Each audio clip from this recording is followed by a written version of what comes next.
کا ثواب درج کرتا ہے۔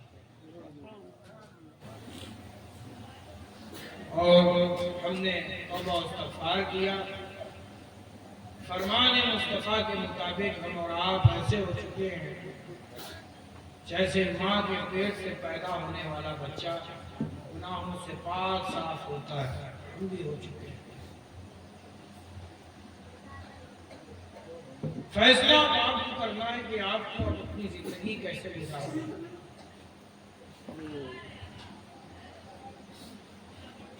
اگر آپ چاہتے ہیں کہ اللہ آپ کو اپنے انعامات میں سے کچھ حصہ آپ کو عطا فرمائے تو اس کے لیے کرنا صرف یہ ہوگا کہ طبیعت کی زندگی کو چھوڑ دیجیے اور شریعت کی زندگی پر اپنی زندگی کو گزارنا شروع کیجیے۔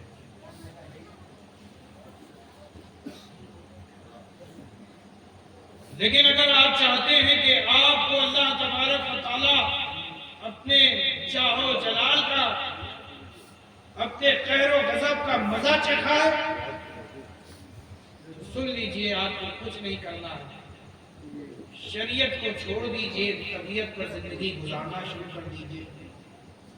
اللہ تبارک و تعالی اپنے قہر و غضب کا مزہ آپ کو چکھا دے۔ اگر آپ چاہتے ہیں کہ آپ کو اللہ تبارک و تعالی عزت عطا فرمائے تو آپ کو اپنی توبہ پر قائم رہنا ہوگا۔ وہ جو برے کام آپ نے کیے ہیں، آج توبہ کر چکے ہیں، زندگی میں اس گناہ کو نہ دہرانا، اللہ معاف فرمائے۔ لیکن جیسے ہم یہ پسند نہیں کرتے اس بات کو کہ ہم اپنے تھوک کو زمین پر پھینک دیں اور اسے چاٹیں، کیا آپ پسند کریں گے کہ اپنی ہی تھوک کو چاٹیں؟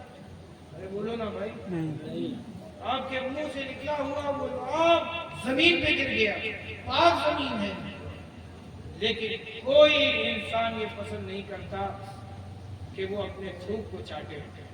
اے میرے پیارو، پھر یہ کیوں پسند کرتے ہو کہ تم گناہ کرو، توبہ کرو، پھر گناہ کرو؟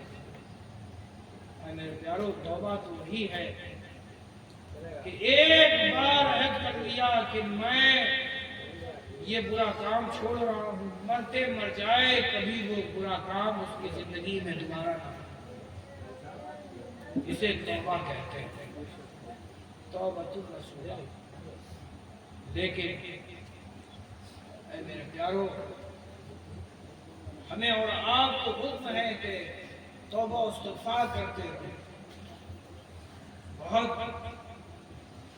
ایک واقعہ یاد آتا ہے بزرگ کا، شیخ نے تربیت دی کہ توبہ و استغفار کرو، شیخ دی ہوئی تعلیم جیسی عمل میں لانا چاہتے تھے تو کوئی خطا یاد نہیں آتا، کوئی جرم یاد ہی نہیں آتا، تو وہ بات اور وہ کیفیت جو ایک مومن کو شرمندگی سے حاصل ہوتی ہے وہ انہیں حاصل نہیں ہوتی۔ بڑے پریشان تھے، شیخ نے کہا کہ توبہ استغفار کرو، لیکن اس توبہ استغفار میں مجھے مزہ نہیں آ رہا، جب یاد کرنے بیٹھتے تو کوئی خطا یاد نہیں آتی۔ بڑے پریشان ہوئے، میں اسی فکر میں وہ ایک درخت سے ٹیک لگا کر لے گئے۔ کچھ وقت گزرا، اسی خیال میں کہ کوئی ایک خطا یاد آ جائے تو بے خیالی میں ایک پتے کا سوکھا ہوا تنکا ان کے ہاتھ میں آیا۔ ہاتھ میں آیا تو جب آدمی بہت غور و فکر میں ہوتا ہے تو جو چیز ہاتھ میں آتا ہے تو اسے گھمانے لگتا ہے، اور کسی کسی کی تو عادت ہوتی ہے کہ اپنی داڑھی کو پکڑ لیتا ہے، جب غور و فکر کرتا ہے تو اسے گھمانے لگتا ہے، ایٹھنے لگتا ہے۔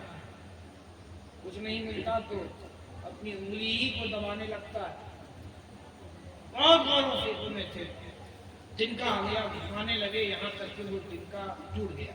اب جیسی ٹوٹا توجہ گئی اس تنکے کی طرف, کہا اے اللہ یہ مجھ سے کیا ہو گیا, بڑی خطا ہو گئی, یہ نہ جانے تیرے کس بندے کا لگایا ہوا یہ درخت تھا, نہ جانے اس درخت کا کون مالک تھا, میں نے تو اس میں اس بندے کے اس سوکھے ہوئے تنے کا میں نے نقصان کر دیا ہے, بڑی خطا ہو گئی, بڑا جرم ہو گیا. یہاں تک کر ان پر ایسی کیفیت ہوئی کہ وہ اسی کیفیت میں فوت کر گئے. انا للہ و انا الیہ راجعون. اے میرے پیارو, اللہ کے حضور ہماری پکڑ ہوگی, گرفت ہوگی. آج ہم اس بات کو بھولے ہوئے, ایسا لگتا ہے کہ جیسے ہم نے اپنی پوری زندگی اسی دنیا میں گزار دی, ہمیں تو موت آنی ہی نہیں. تو سنو, اللہ کی شان دیکھو, تمہیں اللہ تبارک تعالیٰ نے بار بار یہ یاد دلایا کہ دیکھو تمہیں بھی موت آنی, تمہارے ہاتھوں سے مٹی دلوائی, تمہارے سامنے پیدا ہوئے بچوں کو بھی اللہ تبارک تعالیٰ نے موت دے دی. وہ جو تم سے پہلے آئے, وہ جو تمہارے بعد آئے, تم سے پہلے مٹی میں مل گئے. یہ پھر کیسے تم خیال کر سکتے ہو کہ تمہیں ہمیں موت نہیں آئے؟ کیا خبر کہ آج ان میں سے کوئی اپنے گھر تک نہ پہنچے اور اسے کیا خبر. کل نفس ذائقۃ الموت, ہر نفس کو موت کا مزہ چکھنا ہے. نہیں کوئی کہہ سکتا کہ ہم فجر کی نماز پڑھ بھی پائیں گے یا نہیں.